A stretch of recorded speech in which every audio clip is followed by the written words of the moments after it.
एक समय की बात है, एक युवा बौद्ध मौन था जिसे उसके मन में नकारात्मक विचारों से कई समस्याएं आ रही थीं। वहां तक कि वह चाहते भी न थे, उसके मन में विभिन्न प्रकार के गलत विचार आ रहे थे। उसका गुस्सा बहुत उच्च था, वह हर चीज पर क्रोधित होता था और उसमें अन्यों के प्रति ईर्ष्या और घृणा की भावना थी। उसने लोगों के साथ बुरी बातें कहीं और अपने मन में नकारात्मक कल्पनाएं बनाई। वह सभी इन बुरी आदतों से तंग आ गया था। उसने कई तरीकों की कोशिशें की और खुद में इन बुरे विचारों को हटाने के लिए कई प्रयास किए, लेकिन कोई भी तरीका काम नहीं कर रहा था। अंत में एक दिन उसने अपने गुरु के पास जाने का निर्णय किया। गुरु एक बहुत ही बुद्धिमान और आत्मसाक्षात्कारी आदमी थे। युवा साधु ने गुरुदेव से पूछा, गुरुदेव, मैं अपने मन से नकारात्मक विचारों को कैसे हटा सकता हूँ?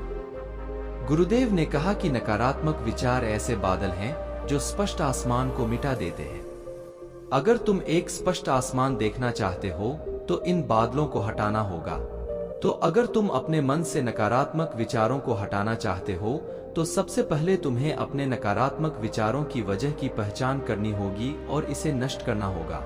युवा साधु ने गुरु के इस बिंदु को ठीक से समझा नहीं, इसलिए उसने गुरु से इसे थोड़े विस्तार से समझने का अनुरोध किया।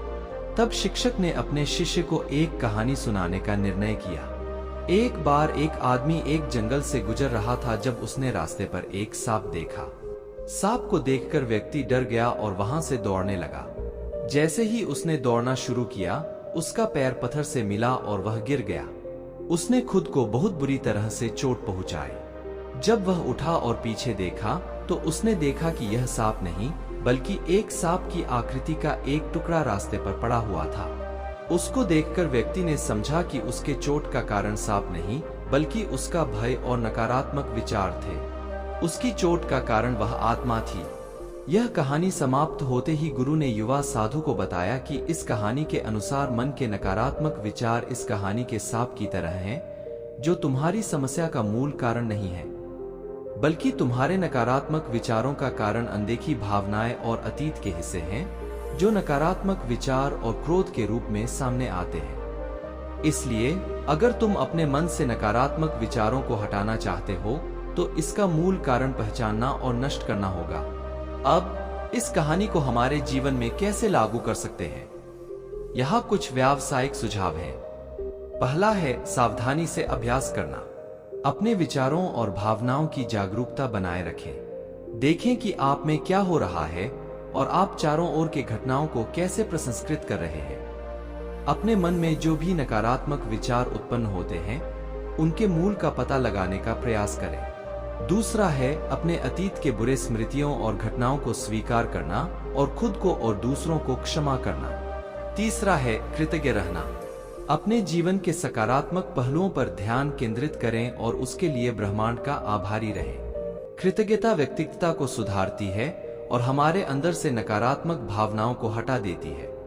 चौथा है अपने आत्मा के साथ और दूसरों के साथ दयालु रहना, क्योंकि नकारात्मक विचार स्वभाव और आत्मतुलन से उत्पन्न होते हैं। हम अंतर में करुणा होने से और पूरी तरह से जीने में सकारात्मकता प्राप्त कर सकते हैं। संक्षेप में यह कहानी हमें यह सिखाती है कि नकारात्मक विचार हमारी समस्याओं का मूल कारण नहीं है। असली समस्या हमारे अंदर गहराई में है। इन विचारों के मूल कारण की पहचान करके हम इन विचारों को अपने मन से बाहर निकालकर एक खुश और शांत जीवन जी सकते हैं। ध्यान रखें, जैसे कि कहानी में इस सांप के साथ, हमारे अधिकांश विचार सिर्फ हमारे मस्तिष्क में बनाए गए कल्पनाएं हैं। तो दोस्तों, कैसी लगी आपको यह कहानी? आप हमें कमेंट सेक्शन में जरूर बताएं और अगर अच्छी लगी हो तो YouTube चैनल को जरूर सब्सक्राइब करें। तो चलिए मिलते हैं ऐसी ही कोई नई कहानी के साथ। तब तक के लिए अपना ख्याल रखें। धन्यवाद और नमो बुद्धाय।